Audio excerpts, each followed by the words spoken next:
Ito naman yung ginawa nating partition mga kahabi. Dati yung pinakita ko sa inyo kung paano ko to ginagawa, no. Nilagyan ko siya ng ano sa baba, ay no, para sliding siya. Tapos nilagyan ko lang ng mga stopper sa taas. Oh, yan. Sliding. Oh, ang ganda ng pintuan natin. Yung partition na yan, diyan natin lalagay ang alpha birds kasama na si baby. Diyan na siya matutulog. Ayan. Ito, lilinisan natin yan. Para yung mga alpha birds natin, yung mga African lovebirds natin, dyan na natin lilipat. Yan. Lilinisan natin, tapos lipat na natin yung alpha birds dyan. Itong dimension nito, bali ang height niya 6 feet. Yung ano niya, yung papasok na ganon, 4 feet mahigit, no? 4.1, 4.2 yung lapad niya na yon. Tapos ito naman, nasa 30 inches mahigit, no, yung pag ganyan mahigit 30 inches. So maganda siya. Yan yung kabuuan niya. Maganda siya para sa African lovebirds. Maluwag, marami tayong mailalagay dito. Siguro 50 piraso o higit pa kasya dito. Kasama na si baby, no, lagyan na kitang kumot dyan sa kaun.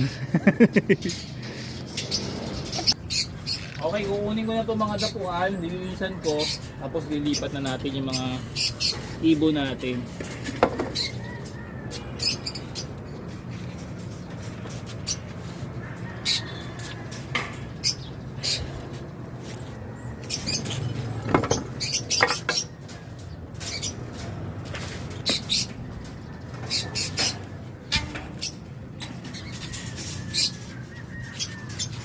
Lilisan lang muna natin. Guys, kahabi, inaano ni habi ni daddy ang mga woodpecker. At Palit na akong vlogger. habang nandito ako sa taas, vlog ko si daddy, may nakita kami flower. Parang cherry blossom sa Japan. Ito po, lalagay na po ni habi ni daddy sa loob ang woodpecker. Okay mga kahabi, babalik na natin yung mga birds na nilinis natin. At pagkatapos ililipat na natin yung alpha birds natin dyan para malaki yung gagalawan nilang bagong bahay nila.